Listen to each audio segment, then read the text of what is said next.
Allez, on vous emmène maintenant au Japon à la découverte d'un quartier de Tokyo, quartier totalement inconnu et pour cause, il se situe à 350 km de la capitale.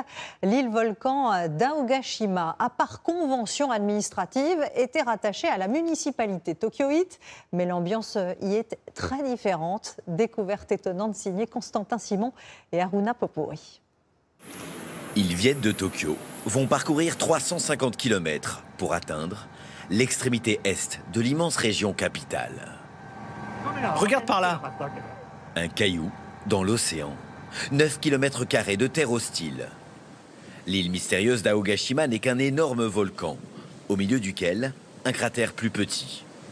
Ce dépaysement total, c'est ce que cherchaient ces touristes japonais.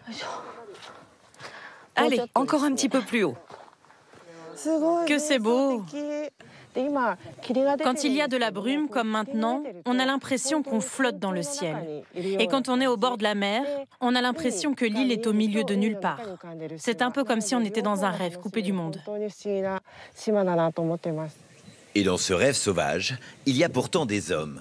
160 habitants, dont seulement 8 enfants. Tous doivent apprendre à vivre, à survivre aux côtés du volcan. Après l'école, Satoshi emmène ses enfants pour un goûter un peu spécial. Des patates douces, des œufs frais.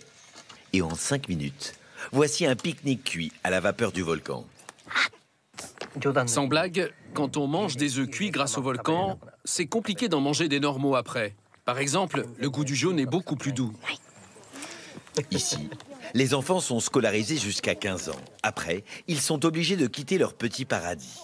Alors pour les habituer à la circulation des villes, un feu tricolore a été installé pour les entraîner. C'est le seul feu de l'île. Il faut lever la main pour que les voitures puissent nous voir. Un jour, disent-ils, ils reviendront et ne quitteront plus leur île. Entrez, s'il vous plaît. Comme cette grand-mère, 43 ans qu'elle gère sa supérette. Son problème, le ravitaillement. Il dépend des conditions climatiques très rudes ici. De typhons ce mois-ci, aucun bateau ne pouvait accoster. À cause des typhons, tout le monde savait qu'il n'y aurait pas de livraison par bateau pendant plus de 10 jours. Donc j'ai dû renoncer aux commandes. Heureusement pour les produits frais, les habitants peuvent compter sur les terres fertiles du volcan. Tout le monde doit mettre la main à la pâte. Même l'ancien maire, devenu agriculteur de piment local. Comme c'est une île volcanique, la chaleur de la terre est élevée et donc propice pour des piments savoureux. Nous tâchons de vivre en harmonie avec la nature pour en tirer le meilleur. Une harmonie fragile. Le volcan peut se réveiller à tout moment. Vous avez peur d'une éruption? Oui, bien sûr. Mais on ne va pas déménager. Si une catastrophe arrive, on partira. Et quand ça passera, on reviendra. Il y a 300 ans, au réveil du volcan, presque la moitié des habitants de l'île avaient péri. Aogashima était resté inhabité pendant un demi-siècle. Leurs descendants sont déterminés à continuer à vivre aux confins du Pacifique.